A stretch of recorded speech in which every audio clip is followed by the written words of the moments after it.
Hello everyone, Monday 21st of September 2015. It's the Venus Project UK supporters group, or whatever exactly we want to call ourselves. And yes, we've got a bunch of people on today. We're looking at the FAQ 61, 62 and 63 this week, and Kiri's doing good, as well as Danny. Thanks guys. So just before we get on with our usual format, Mick's been to UC monthly update, and here's just some information to share, I believe. Yeah, it was interesting listening in, as it always is. We've got some updates from Mexico.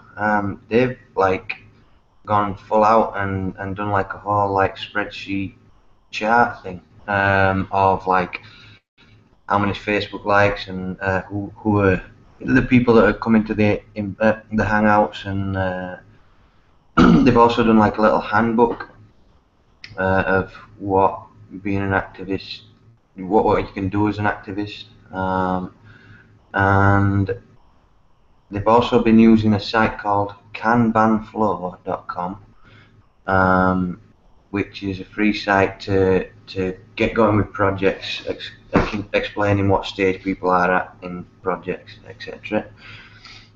Georgia have had an ad on Craigslist, which has helped them get interest, and I don't know whose idea it was, but one of the guys mentioned for when we do the emails,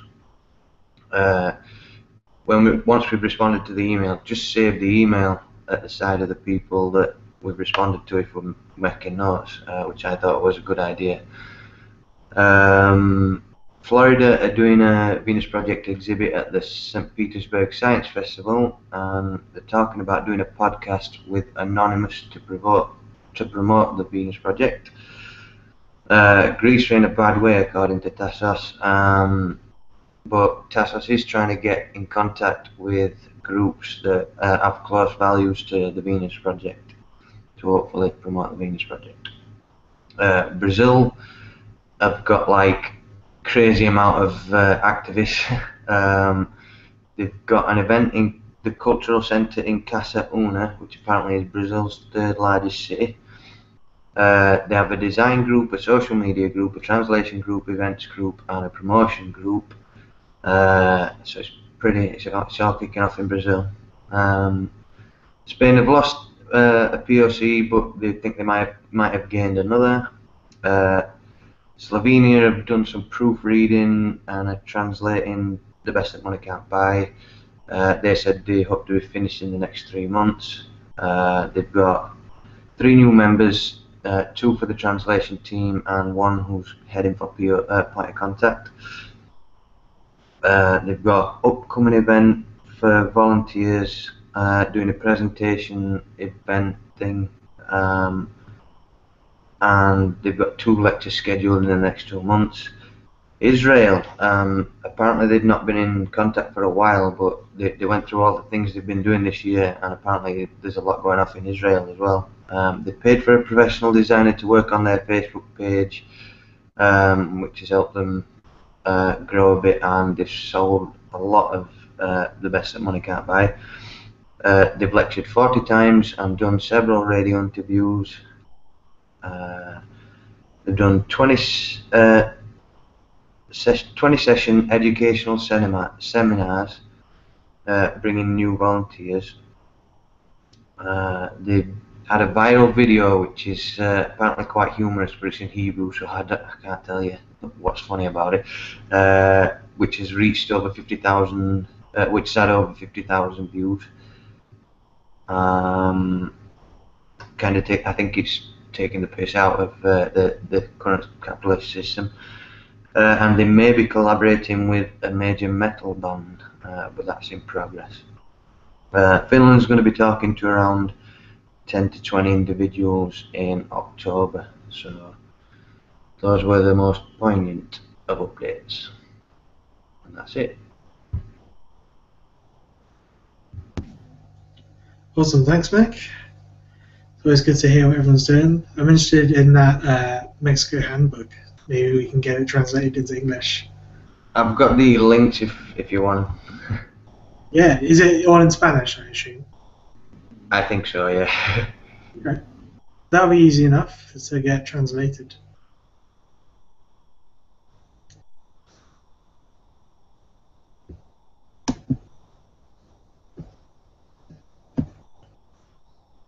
Nice. Well, thanks for being there and sharing it all with us. And that's fine. Cool. So let's go on to the questions. So some interesting questions today. Broad range of topics, which is good. So the first one is a mouthful. So let's go to this. In all your books, but most of all in The Best That Money Can't Buy, you deal amongst other subjects as the need to rethink the set of priorities of society to suppress crime and war to take care of all of our planet's health. Also, with the need to understand the close bond that man entertains with nature, which are the properties of the world, planet, society that have to change to re-establish this bond. Whew. Okay. The question really is, how do you readdress the balance between humans and nature? And that's as far as I've gone. Does anyone want to? Yuri, you want to go first, mate? The first answer? Yeah, well, your answer. I think it's the first one. Okay, try. Okay.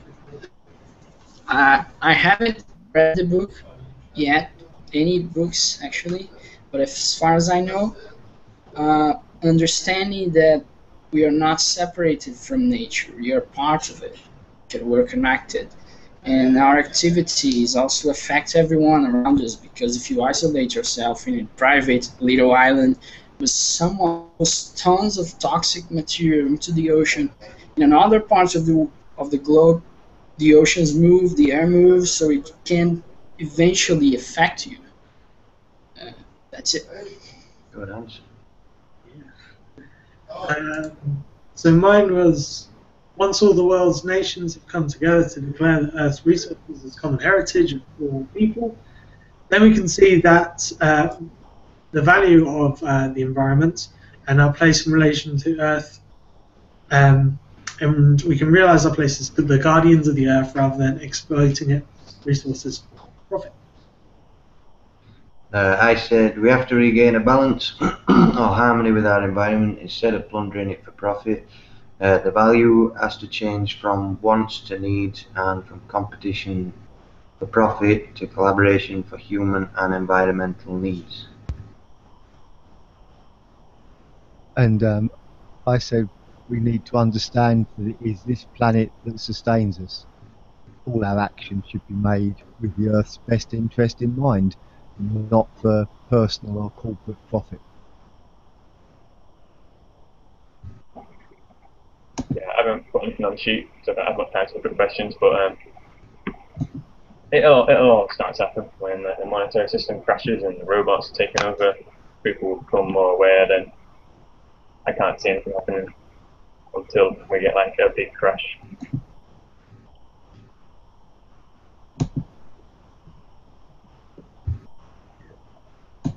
You have this there's kind of a race before the environment crashes. Because system crashes are usually beforehand and maybe. Right. Cool, very good answers, everyone. Round of applause for you. I think there's not much else that we need to go over there, unless anyone wants to particularly add anything. Cool, so the real answer is TVP FAQ 61. Great achievements of present-day technologies were developed by very few people. The future does not depend on political solutions rather than their technological in nature. Social change is not brought about by individual ideas, but more or less depends upon the evolution of society and the biosocial pressures responsible for social change.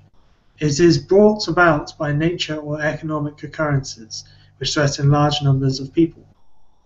Some of the conditions responsible for social change are limited resources, war, overpopulation, epidemics, natural disasters, economic recessions, downsizing on a mass scale, technological displacement of people by machines, and the failure of their leaders to overcome these problems. The changes that may occur are not necessarily for the betterment of society unless a large number of people are familiar with the physical nature of the earth and the interrelationship of ourselves with it. In other words, our decisions must be in accordance with natural law and with the carrying capacity of Earth's resources. A given amount of land can only support so many people in its population. If the population exceeds the carrying capacity, there will be territorial disputes, crime, war, homelessness, poverty, and countless other hardships.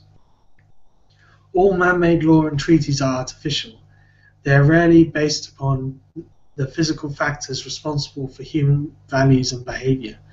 People brought up in scarcity are more apt to steal, no matter how many laws or treaties are enacted. It is not laws and treaties that people need, it is access to the essentials of life, clean air, water, and arable land, along with relevant education based upon physical sciences. Yeah, I think Danny hit the nail on the head, where it says social change is not brought about by individual ideas, but more or less dependent upon the evolution of society and the biosocial pressures responsible for social change. Pointing to the process rather than like one, this will save us. Yeah. Jeremy Corbyn. Yeah. Alright.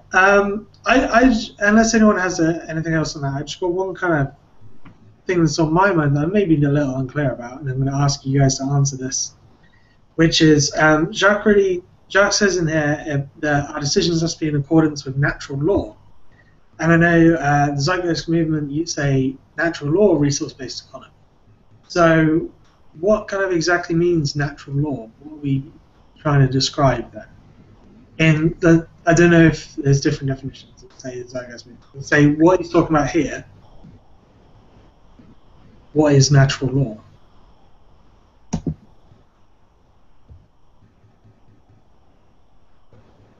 It seems to be about, I would say, the physical laws, like gravity and stuff like that. Yeah, I'd agree with that. Based upon the physical sciences, what occurs if somebody dumps some toxic waste, like you said, into an ocean, and it kills somebody else. That's the natural life. If you don't respect the world will fuck you up. It's like we make all these artificial laws that don't stop somebody stealing. But if you provide an abundance of food, then that does stop somebody from stealing because their belly's full. That's all I got from me anyway.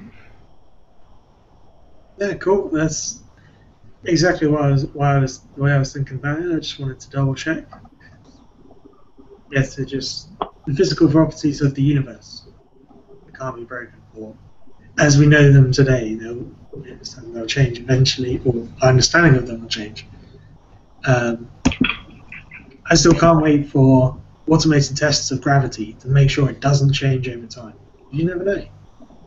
One day it might just change, and then what would happen?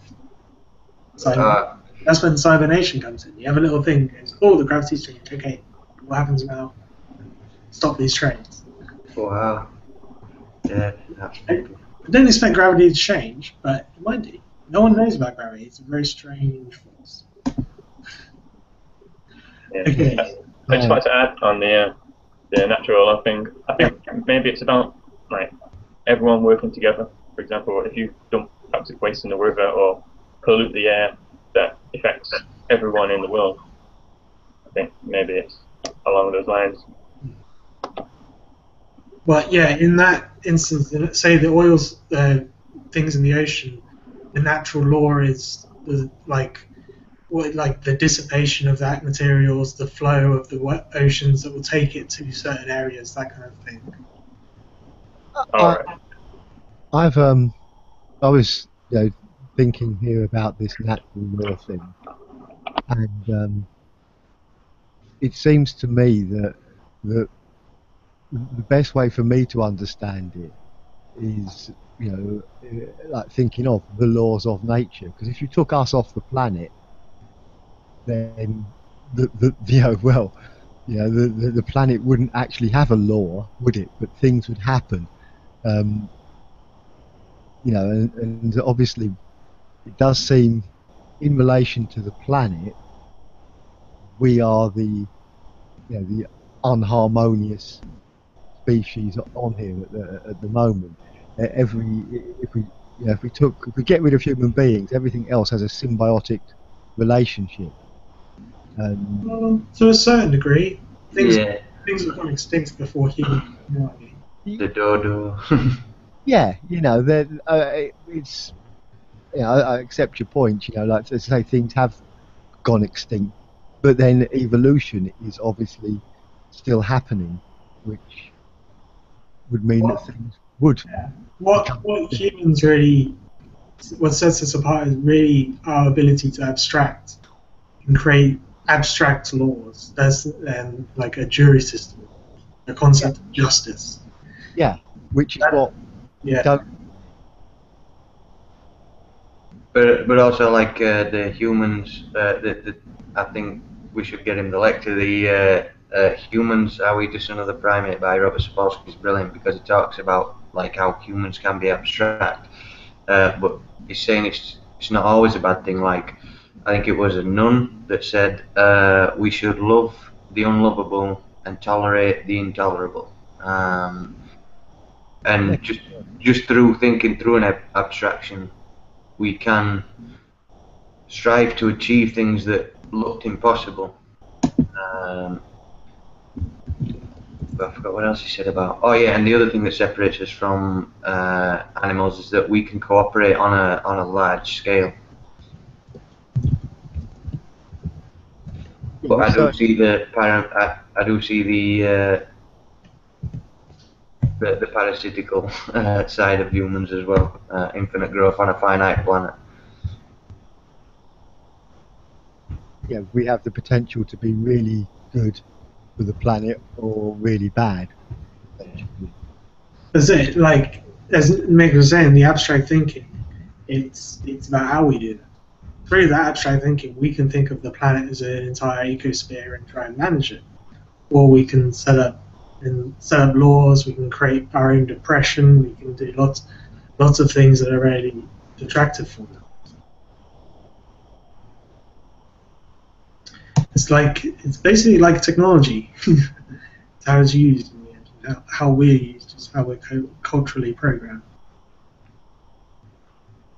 That is a very interesting lecture, by the way. It's in the chat. Check it out there. Very much. I love Professor Sapolsky. Yeah, he's awesome. Very good. Cool. Next, you made just some quick comment.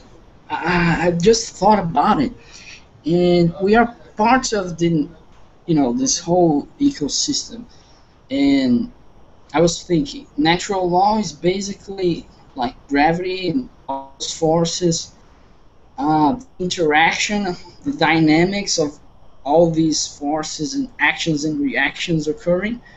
And if that is true, we are just what we do that affect the whole ecosystem is also part of, it's a higher level, not natural law, but of course we made it, but it's a higher level, but it's also natural, right? It's just, it may be crazy, but just to find the separation. Does that make any sense? Like atoms, we are a complex set of atoms. So maybe the way they move, the way they interact is at that level we call it natural law, but you move some levels up, and then we have humans, we have animals. I mean, the birds. All the animals interact in this dynamic behavior happening. We make some some changes, some big changes. This whole dynamic thing, all the animals. So is this a higher level thing? It's natural. We are natural, not artificial. I mean, what is natural? I mean, what's the definition? But so natural law would be like a low-level set of like atoms or gravity. What level is that? I think you could describe natural law as not anything abstract that we've written down on a piece of paper. You know what I mean? Like you don't have to write it down because you know that if you don't take an oxygen tank underwater, you're going to drown, sort of thing. You don't need to write it down. You don't need to tell anybody that. Well, I suppose you do need to tell them if they're a child, like. But yeah, so a law that you don't have to write down, a law that is shown by cause and effect or test. That's it. So like so many things are lining up here in my brain.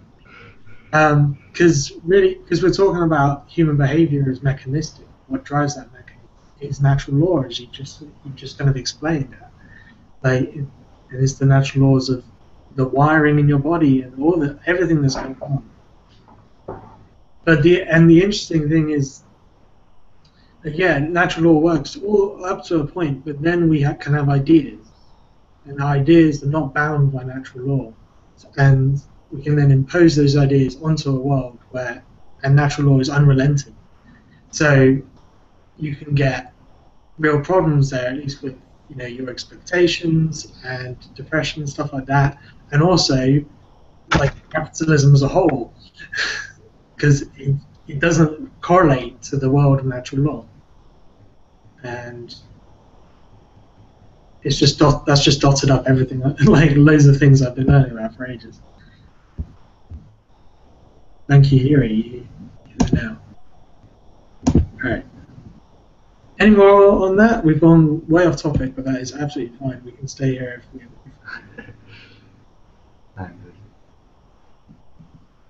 Off topics where the exciting stuff is. Yeah. That's it. These questions are just kick-off questions, and we can ask all the fun questions. All right. So FAQ 62: wouldn't change come about through a reasonable and logical progression? Anyone want to answer this? Nick, what do you think? Yeah, as I wrote in my answer, history suggests not. Yeah, if you look at the events in the world today, logical and reasonable progression seem to have gone completely out the window. I personally, and this is through some influence, I personally believe that it would be much harder, but not impossible, to have change through capitalism. But for now, it seems capitalism is a self-defeating way to run the economy, as currently capitalism is only interested in infinite growth on a finite planet. I'll let Aidan do his answer before I explain the rest of that. Cool. Yeah, I said possibility eventually. How today's system seems to work in a patchwork manner without addressing the root causes. And just to expand on that quickly before you say that, Mac, which is this question is reasonable and logical, and those words mean different things to everybody. And what's logical to one person is not logical to another. It's based upon your experience. So it's very hard to kind of see this. And so, for instance, I'm saying today's system reacts in a patchwork manner, saying that that's not reasonable or logical. But from their point of view, it is. The system's set up so that they need to make profits this month. They have short-term gains. That's just the way that their thing works. So it's reasonable and logical from their point of view. So it's kind of hard to have this universal idea of logic. Yuri, have you got an answer? No, I I actually got stuck in there because in this one because of the reasonable and logical thing. I was exactly in your line of thought, Aiden. What is reasonable and logical? What do you mean by that exactly? And but I thought just now maybe that could be helpful that uh, uh, uh, that in the current system, it seems to me that only a catastrophe would actually make people move and try to react and really do things, relevant things, because the world is falling down, like that. Not because they reason and logic, but because the world is going down. So it seems to me.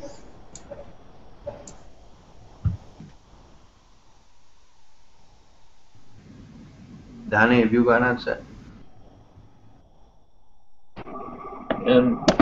Yeah, I'm the same. I mean, what do you mean by reasonable and logical progression? If you mean the Venus project, yeah. Other than that, I've not got much on this one. Well, the reason I said that it would be much harder but not impossible is because Aidan showed me the Transcendent Man documentary, and that was talking about technology getting to a level that we probably can't really fathom right now. And there was also a little lecture called "You Have No Idea How Wrong You Are," showing that throughout history, some of the smartest minds have been quite wrong about a lot of things that we look back on and say, how could he be so stupid now? So we don't know. That or something similar to it. Like, he said something like, there's more ways to be wrong than right, or something like that. That's right, yeah. You can expect people to be wrong all the time, and it's not a bad thing. And that's like something we should change in our society. Like right now, we look down on people who make mistakes, and we really should not do that. Making mistakes, it's how we learn. Yeah, and he was kind of explaining that in 20 or 40 years time, I think the longer the time period, the more wrong we can be. That we might not think the way we do now. So if the ideas Ray Kurzweil talks about with the nanotechnology getting better and like mining asteroids and meteors, I don't think he explicitly talks about that, but like so we end up taking capitalism into the rest of the universe, then we could be wrong, I think. But like what we're talking about is right now, like is the way we run things right now is just damaging the planet. It's upsetting everybody's health, like mentally and physically in places. So I don't like the way it's run now. Me in general. Yeah. See, that's the thing. I mean, obviously, as everyone's said, reasonable and logical are, from a point of perspective. And as I said in my answer, like if I personally look around at the events on the planet today, I do believe that reason and logic are not things that are being presented, because if we try and remove the point of perspective, really the only things that the only perspective we should be looking at is reasonable and logical from a global point of view. It has to be, this would make sense for the planet as opposed to for the individual, so to speak. And then perhaps, I personally feel that then maybe we would be demonstrating some reason and logic. But at present, like I say, like I said, but if it's the Venus project, then there's reasonable and logical, you know, but it's from the planet's perspective, because it is that sustains us. If I think about it, I'm thinking the planet's not really got a perspective. The planet doesn't care if we survive or not. The planet will still be here. Like, I think it's from our perspective that we think it'd be more reasonable and logical to have the Venus project, but people such as Ray Kurzweil think it's reasonable and logical to think that capitalism will improve everybody's lives and will carry on and we'll be all done. If you want to maybe piss someone off who's coming onto you, like, oh, it should be logical, I can't remember who it was, but someone with like pure logic, you know, the kind of mathematical logic, proved the existence of God. Oh yeah. So, you know, you can just kind of say this, like, How would you go about doing that? I don't know. I admittedly I heard it on QI. Not the worst show to pick things up on. It's not the best. I would like to see that proof. So I do maths myself, so that'd just be interesting to see what they've done. I would suggest you to Google it. I'm sure you'd find something. Yeah, I wouldn't look for it, and I've just looked on YouTube, and it's like somebody talking about everything. There's no, hang on, but I can remember that episode as well. Oh yeah, maybe it's looking for QI.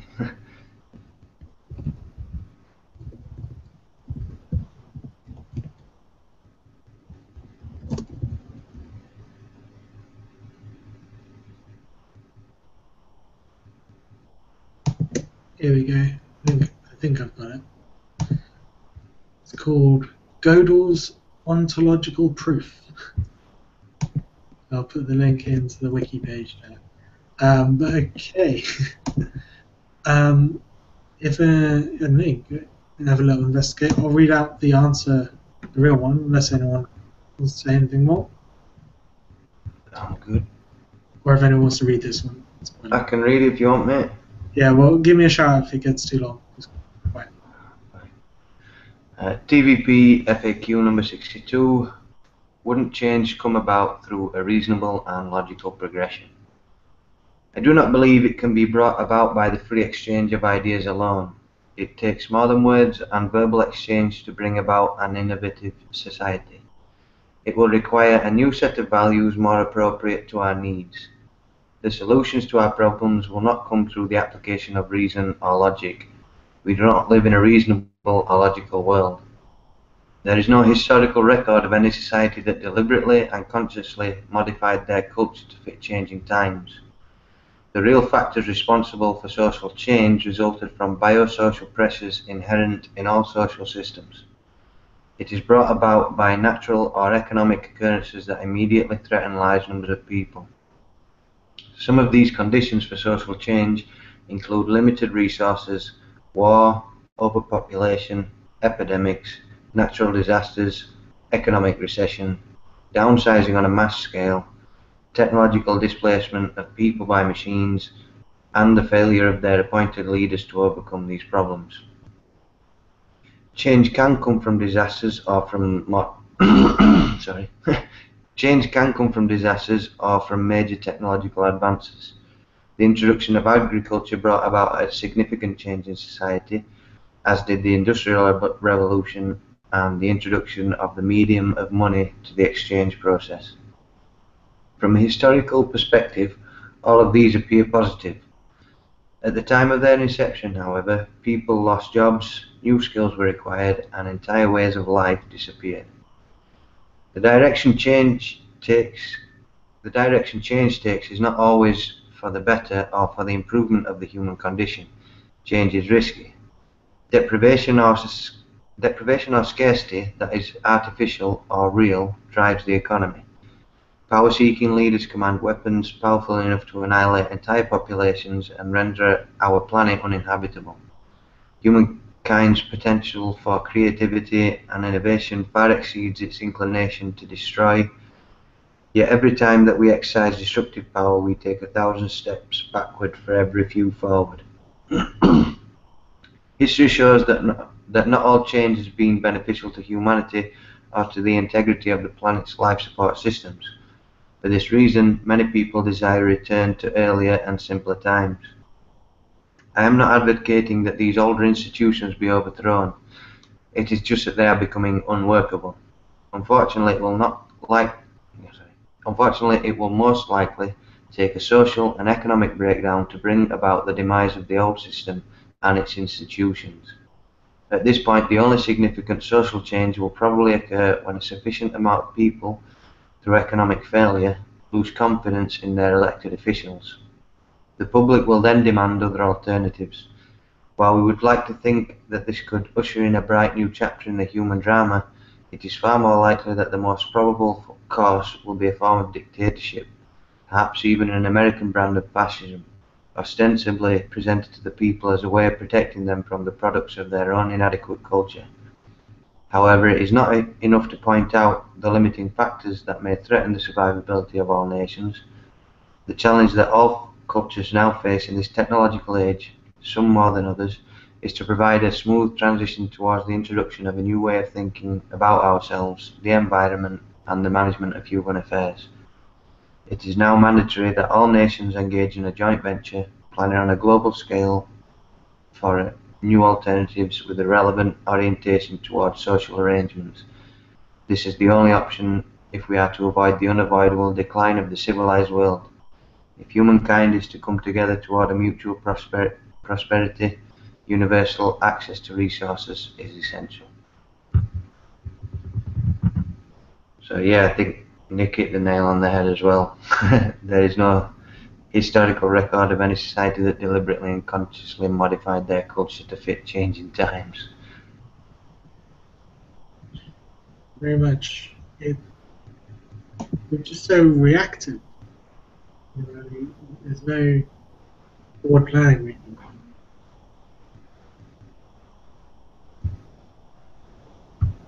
I'm just trying to think about what it could be in our society that kind of makes us that way. So like, virtually about you need the government to go and set a law in place, but it's got to be far enough away so everyone can change. So like a technical law, say bringing in autonomous cars or something. You know, you have to have the state manning people to do things. It's just sensible. It's money in the end. It just is. Sorry, I'm kind of doubting into myself there. Anyone else have anything on that?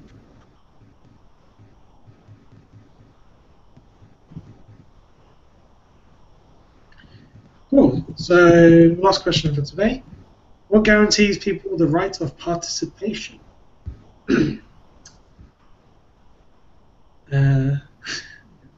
Kiri's read our answer before we write his. So I said technical competency. People will be able to contribute in areas of their technical competency. Not all people can build a bridge or fly an aeroplane. However, all usual aspects of life will be available to people: education, entertainment, exploration, sports, and arts. Importantly, the ability to gain the skills needed to participate in any area at a technical level will be available for people if they are interested. So, not everyone can do everything, but the barriers to entry are nil. You can learn about it if you want. Okay.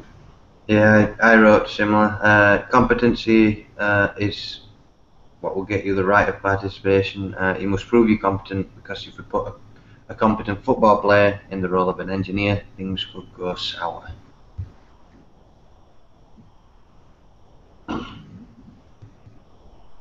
Yeah, I put without money, everyone will be encouraged to learn about what interests them.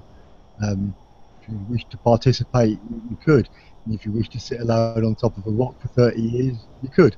I mean, you know, it's, if we take money out of the equation, there is no reason to stop people participating. There's more reasons now, like you both said, there's more reasons now to exclude people. you know, and we do it on all levels in everything because of a financial concern, which is stupid. No, I think like yeah. Well, we'll let Yuri answer, and then we'll come back to that. Okay, I said I don't know what you mean by right, and I was going to write something, but I can finish. But what I was going to say is there seems to be no right in nature. There's no you have the right to do this, you have the right to do that. So we have to design systems that allows for participation. So one example I would go for is the free software movement or the open source for some as well. That they have systems, they have like GitHub, they have some real infrastructure to invite people to participate, and anyone can participate. I can go there and log in and copy the code, the source code for any program that's there available, and I can make changes. I can submit the changes, and so and if it's beneficial, a lot of people review the code, see if it's working, see if there's any bug, any compromise, and they use in their version. You can use in your version. If they don't accept your change, you can use in your version. So I think it's built like that. You have to design systems that allows for participation, and if you mean that, if you could say right, you will have the right for participation by design. But indeed, I would complement that technical competency is essential for good participation, but the access is there. I think we will have like fallback systems that no one can screw the system, but everyone is allowed to participate and they have access. Everyone have access to the tools. They can tinker with stuff. They can create new stuff. They can mess with stuff. So we have to design safe environments for playing, for exploration. I think that's my point of view, but I think it would be something like that by design. What do you think, Danny? I was just wondering, how would we like decide who gets to be the engineer working on that specific project? Would we have sort of like our universities now with BSc and MSc qualifications and stuff like that? I mean, I'm not a fan of that system, but I'm just sort of wondering how it would work. Say if we got a lot of people interested in working on the latest automation technology or something, or developing vertical farming or whatever, how would you decide who gets to be team leader or something?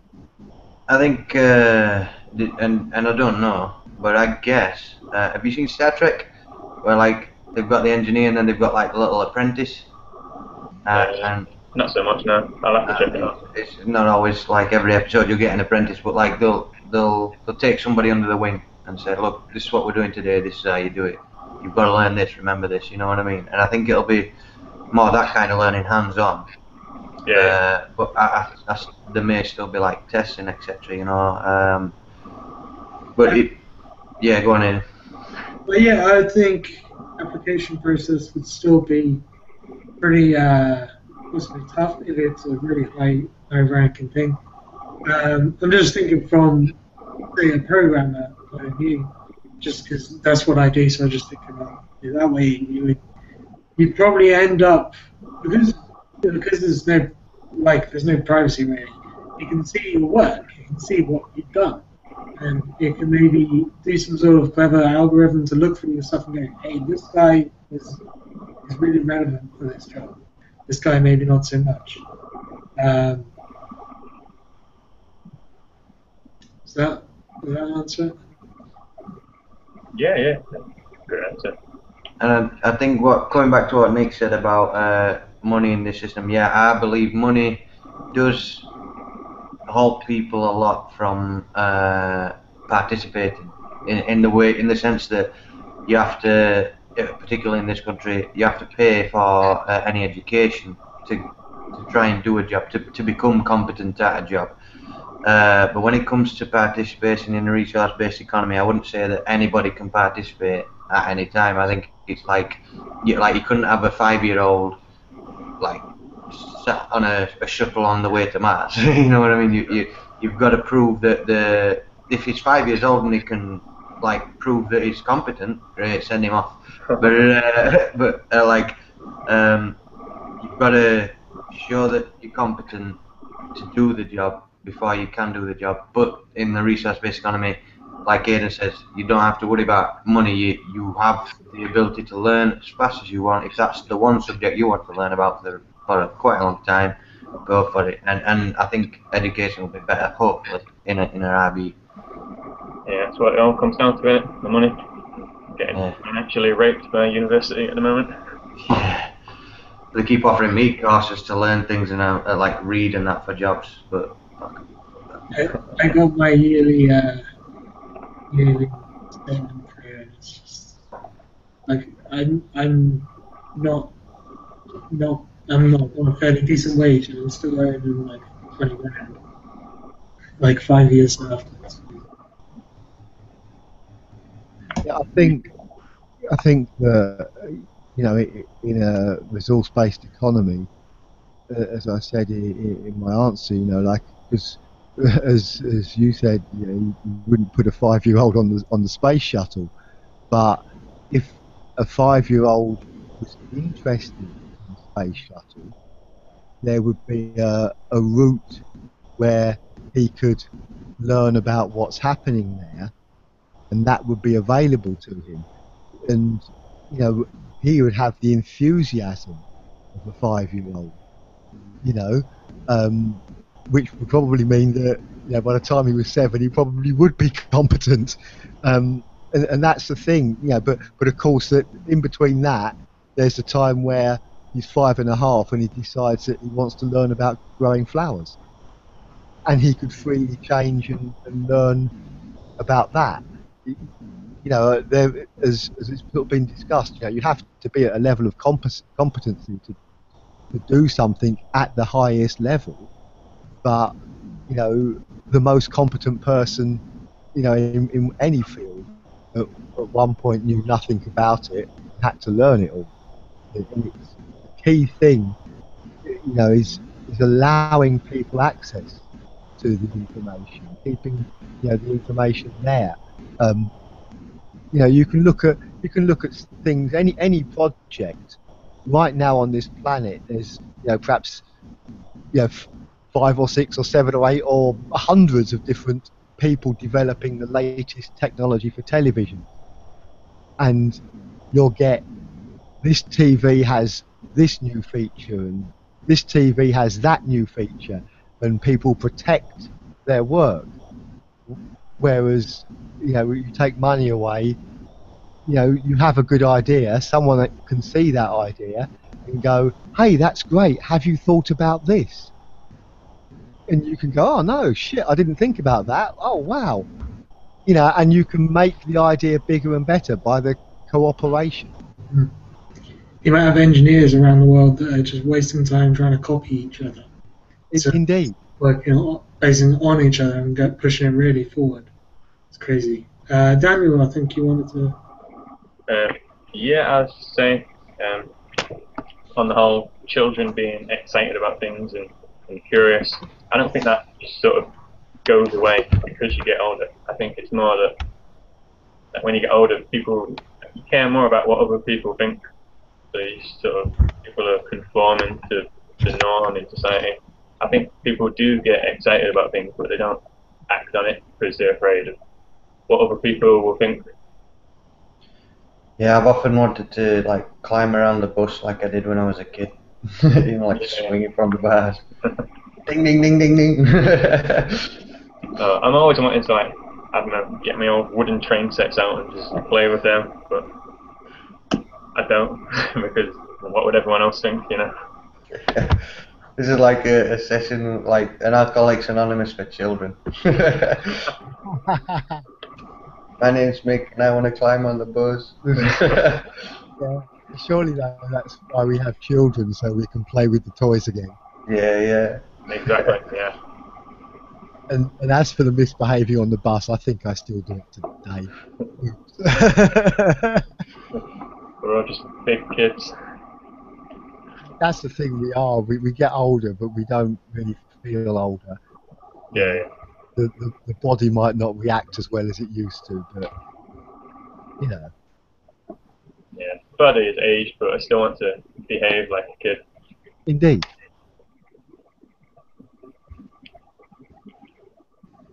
Shall we read out the answer? Yeah. Hmm.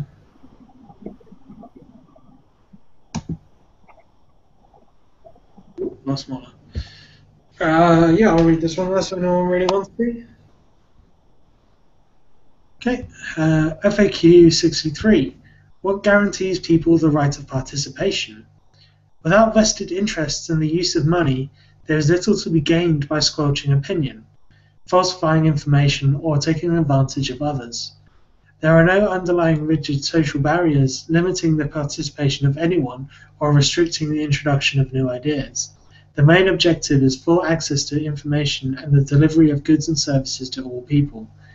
Today, any child hanging out on a street corner or mall or shooting up drugs is a wasted life that society ultimately pays for. In a resource-based economy, there will be places for children to go, to learn and to experiment. The more intelligent our children are, the better everyone's life will be.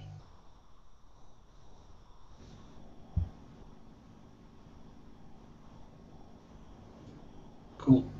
And yeah, just the one thing that I normally try and say around this, and it's picked up on right at the start, is without vested interests.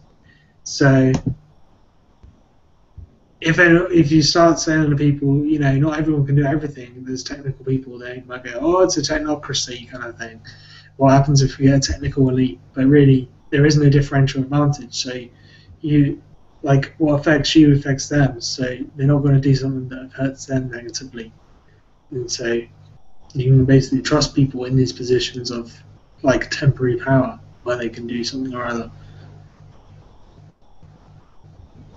Yeah, I think what you said in the answer as well about any child hanging out on a street corner mall or shooting up drugs is a wasted life that society ultimately pays for. That was me, not shooting up drugs, like, but yeah, like I think if I'd have had a chance to like go to a lab and play around with everything in a safe environment, then that'd have been great. But where I lived, there was nothing open. It was like the youth club where you could go and play pool. Nothing to work the brain. Nobody wanted to play chess. You were a dweeb if you played chess.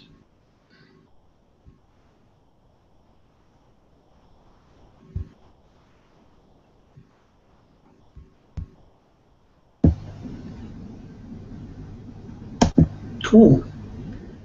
Anything else to on this topic? Awesome. Well, it's been good this week, guys. I don't know if we have a kind of completely off the cuff questions or.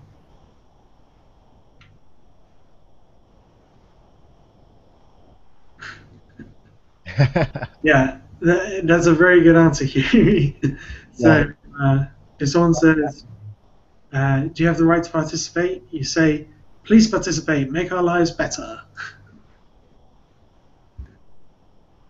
Now they say, please participate. It'll only cost you $3.99 for a introductory price, and then next week it's £5,000. You know. And enjoy a career with Google. £250. Come on.